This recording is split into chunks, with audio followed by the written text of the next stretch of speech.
muridu suluki thariqil akhirah, ketika memilih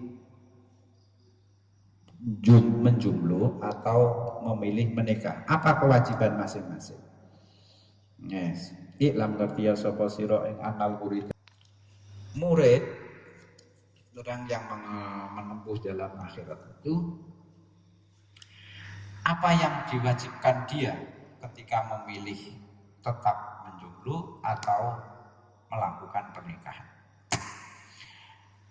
Murid itu untuk pertama kali sebaiknya tidak mikir nikah, karena masih proses awal dia suluk thariqil akhirah.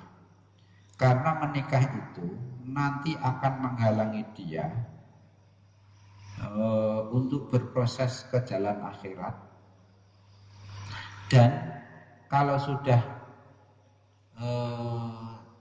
mencintai, maksudnya mencintai itu sudah terbiasa mencintai, sangat biasanya dengan pasangan istri itu, nanti akan, kalau orang sudah cinta kepada yang lain ya tidak cinta kepada Allah, sederhananya begitu.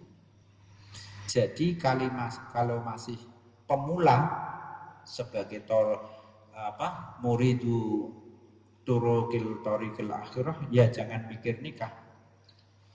Terus dibantah, loh Kanjeng Nabi menikah ngoten bre, malah Kanjeng Nabi istrinya banyak. Kene malah pengen mikir nikah, Kanjeng Nabi bojone malah akeh. Gitu. Kan harusnya kan kita dianjurkan meneladani Rasulullah, kan itu. Mempersiapkan diri beristri banyak, mempersiapkan segala sesuatunya. Apa jawaban Imam Ghazali? Itu padha karo madakno malaikat mbok padakno tukang pandai besi. Malaikat itu madok suci, tukang besi itu, pandai besi itu orang yang serba kotor. Tuh. Kenapa kok begitu? Dianggap madakno seperti itu. Nabi itu sudah tidak bisa terpengaruh, apa saja itu sudah tidak bisa mempengaruhi Nabi untuk tetap merasakan kehadiran Allah.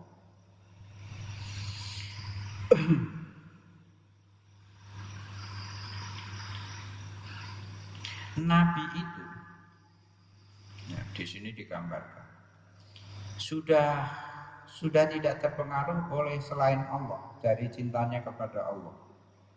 Sudah tenggelam, malah tenggelam dalam cintanya kepada Allah.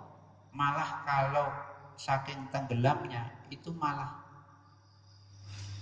bisa mengancam tubuh beliau, jasad beliau, saking beliau tenggelam dalam lautan cinta kepada Allah. Ya, sehingga khawatir tubuh beliau itu tidak, ya gampangane wis lupa segala-galanya gitu. Khawatir malah mencelakai diri tubuh beliau sendiri, sehingga beliau ya kadang-kadang kepada Siti Aisyah beliau nepuk-nepuk pahanya Aisyah gitu, supaya dijak omong sah aku omongnya sah gitu, supaya apa, beliau tidak terlalu larut. Terus jadi dengan rasa cintanya kepada Allah terlalu larut sehingga tubuh beliau sudah tidak diperhatikan lagi. Akhirnya yang sah aku omongnya, nah, itu.